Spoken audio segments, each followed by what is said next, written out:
and welcome to a brand new club guide. Today we're going to be looking at Stoke. If you haven't seen any of the other videos, basically the aim of this video is to just have a brief overview of the club. We're going to look at the finances, we're going to look at transfer budget available and also wage budget. We're going to look to see what the club expects of us this season, to make sure we keep our job. And then we're going to have a quick look through the under 18s and 21s to see if there's any bright talents that might be worth working on, see if we can bring through to the first team, and then an overview of the main squad as a whole, see if there's any areas that need strengthening, perhaps any players that we could sell to bring in some extra cash. So first off, you get a message as you start the game from your chairman, which gives you the sort of vision that he has for the club, and all he's asking is that you develop players using the club's youth system. Fair enough. I think a lot of people like doing that in FM anyway, so we're happy with that. As far as goes as the performance they want you to achieve is in the Premiership, they want you to get a mid-table. It's fair enough, I suppose. 5th round of the FA Cup and 4th round of the League Cup. I think that's pretty fair. That's kind of where Stoke are in the league at the moment. I don't think there's anything too difficult there. You start off with £13.5 million in the bank and a transfer budget of 5 million, so that's okay. There's definitely some room to manoeuvre there. And currently spending 975,000, and your budget is just over £1 million, so you've got sort of 30,000 to spend a week there, so that's nice. You've definitely got room to bring in a player without having to sell, so that's nice. Next up, we'll look at the under 18s team. I'm not going to go through them all, just quickly look at the brightest talents. I'll let you discover the hidden gems. So first up, we've got 15-year-old Belgium. Everyone loves a Belgium. They've got to do that every time you see a Belgium, it's the law. The scouts, the Stoke scouts rate him as possible 4.5 star, which is good. He's a right winger, and he looks a decent all-round player already. He looks a very good player. His work rate's good, and determination is unfortunately only 7. So those two stats help a player reach their potential ability. Or like two of the factors to help them reach their potential ability. So maybe get somebody with good determination to give him some tutoring, so hopefully that'll rub off and raise his determination. But other than that, he's got really good stats. His strength is 1, which is interesting.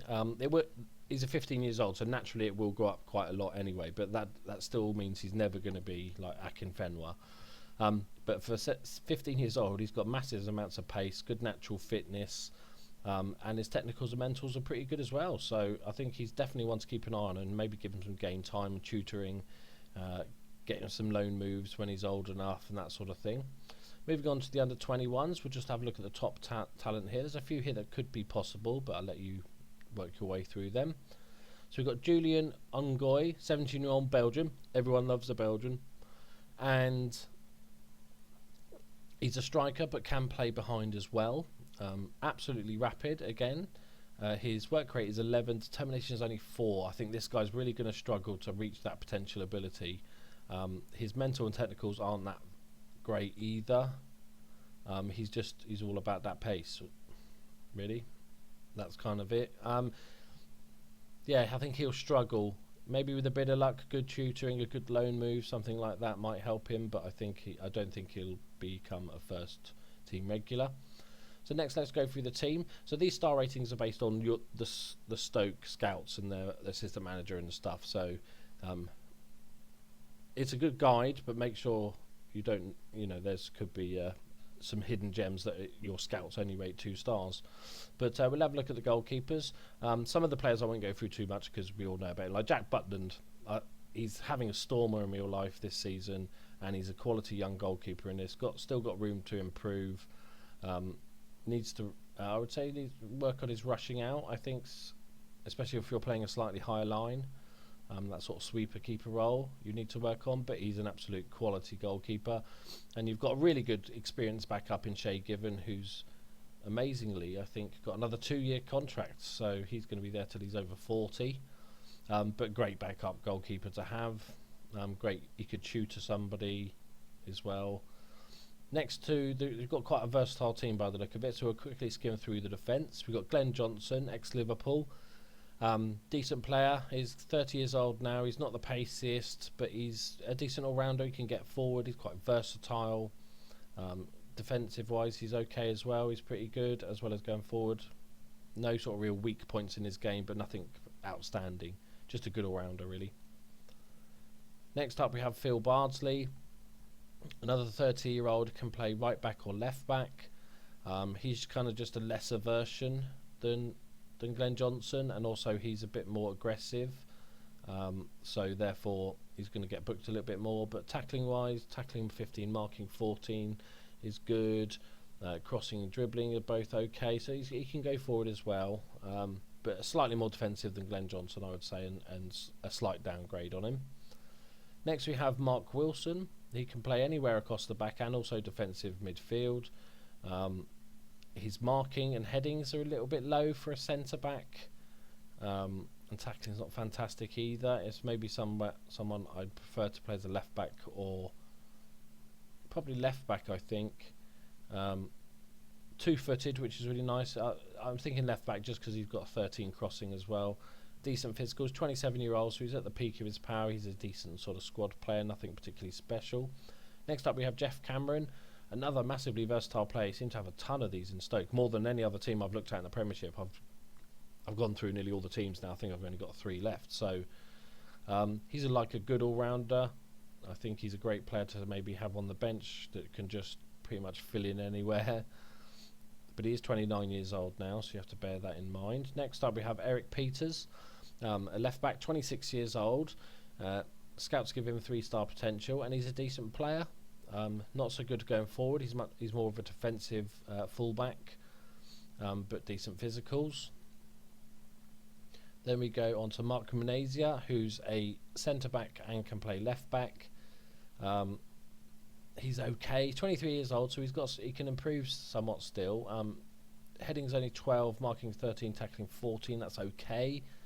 Nothing special. I think he's got the potential to be a decent player, and at the moment I would say maybe he's a backup stroke rotational player.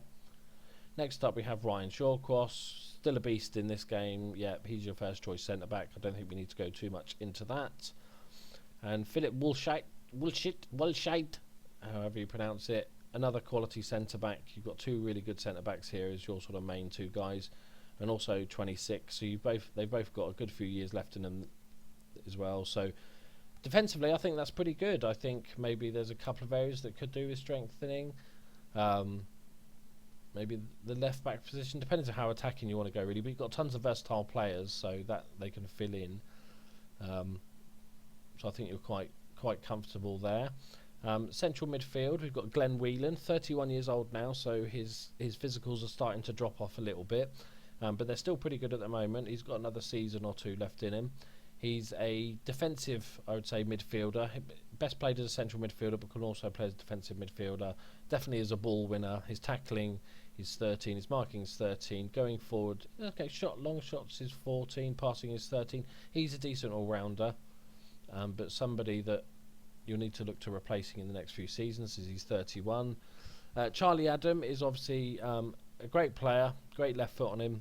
Tries killer balls often, shoots from distance, dwells on balls, tries long range passes, likes to switch balls. He's got a lot of preferred moves. He's a good set piece taker as well, which is always nice. He's got no pace, it's a bit low, but it's not, because it's central midfield, it's not quite as important. He's got really good mentals, his vision, so his passing is going to be 16 passing, 16 vision. Is those killer balls that he's going to try should work out, more often than not. He's got a decent long shot on him. He's going to score a few goals. Best plays as an advanced playmaker. You can play him behind the striker, depending on what other options you've got there. Next up in the central midfield, you've got Steve Sidwell, 32 now, so he's getting on a little bit, but he's got great mentals and he's still got good physicals. His natural fitness is 19, so that will stop these declining quite so much because of his age. That helps that decline. His technicals are okay. They're a little bit on the low side. Again, he's more sort of, I would say, defensive midfielder, but a decent all-rounder. Next up, we have on loan Marco van Ginkel, on loan from Chelsea with no option to purchase.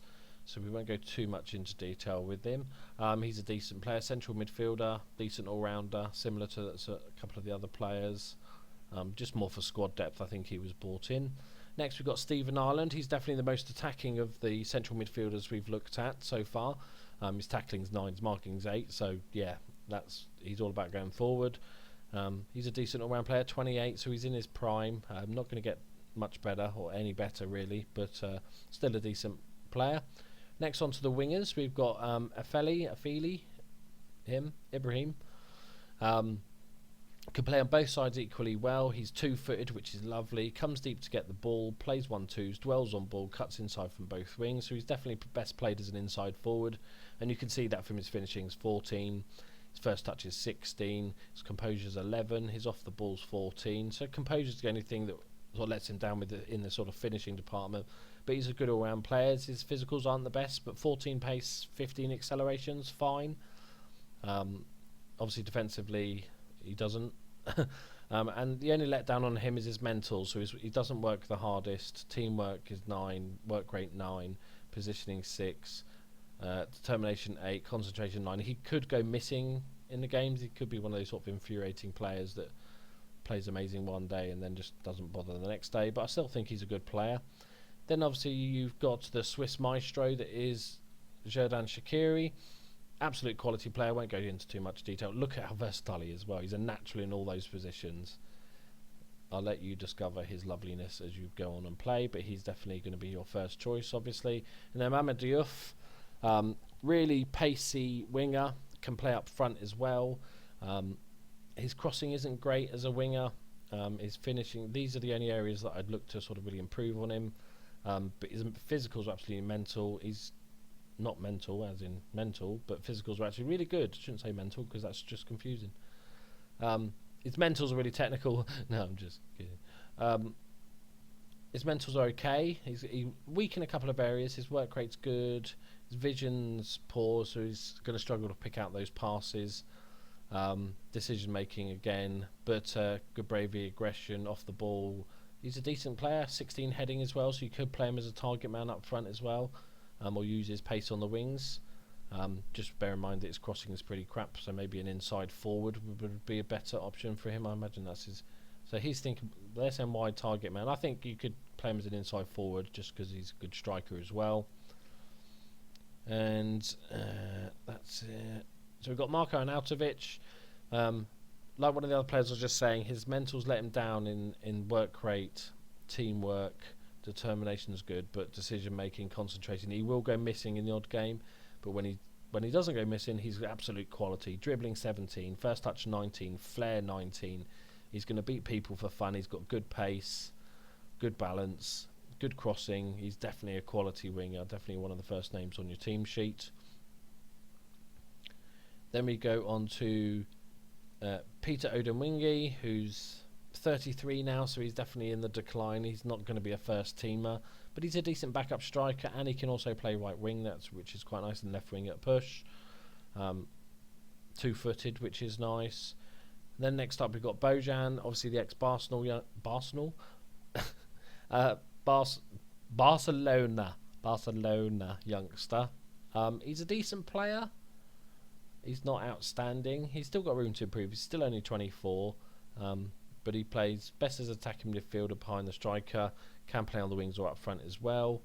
Though up front, I'd maybe not great. His finishing's 11, composure's 10, off the ball 16, which is good. He can't head the ball.